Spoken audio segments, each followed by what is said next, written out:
I met the devil, God, and the Grim Reaper all in the same day. 2 years ago I bit the fucking dust. Laying on an operating table my soul left my body. It was February 2018.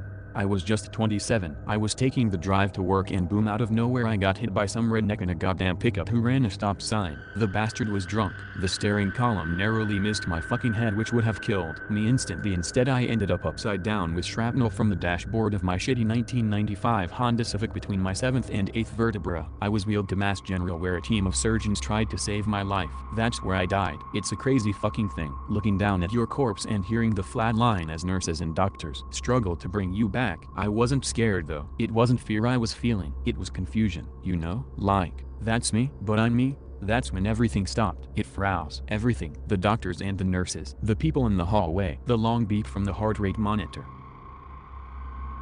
Everything suddenly froze, and at that moment I saw him, an elderly man in an Irish flat-cap button-up shirt and khakis. He was the only thing still moving. He entered the operating room and looked at me. He looked at me with a kind understanding. I was still so confused. He smiled slightly and opened his mouth to speak but stopped to think for a moment. I fidgeted around waiting for him to say something. The silence was so fucking thick and terror was finally beginning to set in on me. I blurted out, "Who the fuck are you?"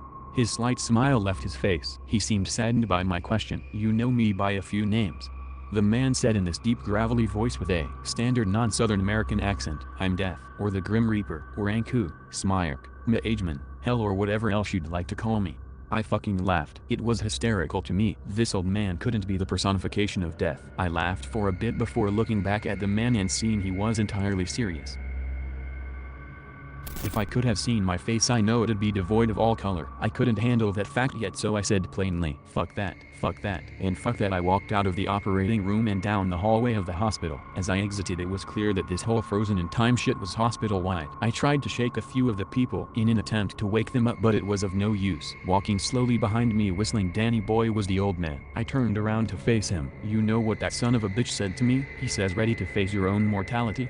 I was about to punch that motherfucker in the face when the thought finally ran past my head. Could I really be dead? No, I'm only 27. I have so much ahead of me. I just got a promotion. Catherine, my girlfriend, is moving into my apartment. I guess I was thinking for too long because the old man said, "Listen kid, I have a lot of people to visit. These encounters aren't really supposed to take more than 20 minutes. You've taken up 10 already, and I haven't even begun the explanation yet. So, if you could stop asking a million questions in your own head and let me tell you what's going on, we can get this over with."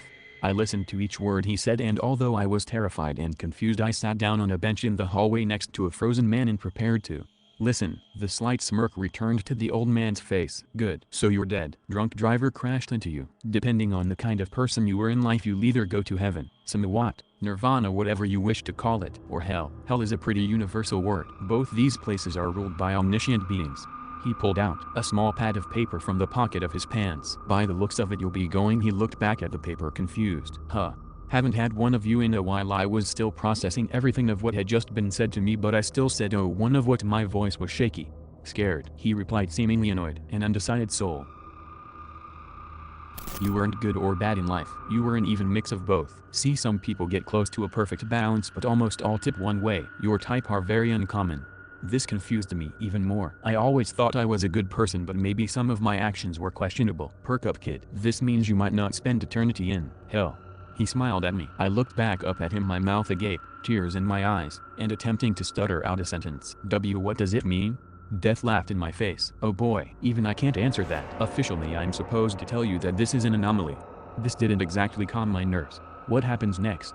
I asked less shakily, finally adjusting to things in my brain. "All it is what with you. You can use other words to start sentences, you know. As for your question, I have no clue. I imagine you'll be brought down to hell and then to heaven. That's what they did with the last guy." He shrugged and began to walk away. "Wait, Death." He turned around and smugly stated, "Death usually waits for no man. But what is it you got? A minute left?" Scared and confused with no one to comfort me, I simply asked, "What if I need help?" He chuckled. "Just ask."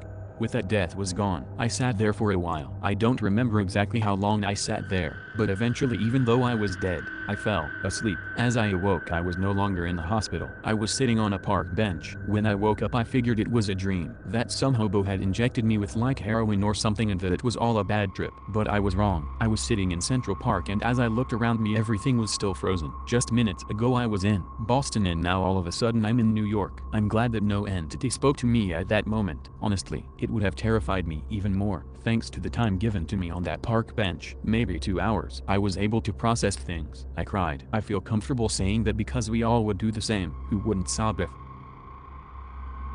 they had just found out they were dead? I'm thankful for the time I was given. I then met him, the being people have feared since the dawn of man, Satan. I could see him from across the park. The images used by the Catholic Church are so not accurate. I was expecting an 11-foot-tall goat man, but instead I was looking at a biker. He almost looked like The Undertaker from WWE during his leather and motorcycles phase. Death had told me I was going to hell first, but I didn't know I would be meeting the man himself. He walked in a perfectly straight line, even walking through the fountain in front of me. Yet there was no splash and no water stuck to his boots or jeans. He sat down next to me, expressionless. I turned to look at him. His beard was unkempt, but his hair was cut short and there was a bandana tied around his head. I decided to speak first. "Hey, are you God?" "Oh," or he cut me off. "The devil, Mr. Scratch?" Yeah, that's me."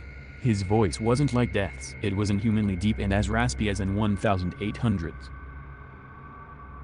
mine worker. He carried his words, dragging them out longer than necessary. But for whatever reason, his speaking gave me a strange comfort and confidence. My fear melted away. I think it was his doing. He wanted me to feel calm while speaking to him. Still, I can't explain it. I can't explain any of this. With this newfound artificial confidence, I no longer feared speaking to him. Is this hell? Why would you pick Central Park? He laughed at my question. No. This is closer to a waiting room. The king. He pointed to the sky, and I have an agreement for undecided souls. I cannot show you hell. He cannot show you heaven. You must make your own decision. This seemed like high-tech terms for the devil to agree to. I'm allowed to choose? Of course I pick heaven every time. A paradise. After a few seconds taking this in, I retorted. Are you not evil? I went to church as a kid. You're the embodiment of true evil. He nodded. Yes, that is correct. However, you failed to see without evil there isn't good. I force the world to be better. Indirectly, the king takes a more straightforward approach. I force the world to adapt by making hard times. He sends a Mother Teresa to fix everything. But in the end, it yields the same result. A better world. I am evil. I enjoy chaos. But I still like humans. I still like Earth. So the question for you is, do you want to be the straightforward easy fix? Or do you want to add to the hard times the Earth is facing to make them adapt? That decision is only yours. But I was dead. How could I add or take away from evil or good in the living world? I had so many questions, none of which I asked. We sat there for a bit. I had never looked at things the way he had described. We talked some more. He told me things I can't share here. Things about me and family that I really just don't feel comfortable sharing. By the time we were done, I had a new respect for him. I had always looked at him as just evil, but that conversation showed me there was far more to the one they call Satan. Old Scratch stood up. This was interesting. I haven't really spoken to someone in a long time. Do me a favor. I looked up at him. Don't let the king give you a sermon. Listen to what he has to say, but do not be influenced by holy speech. His commandments can't save you anymore.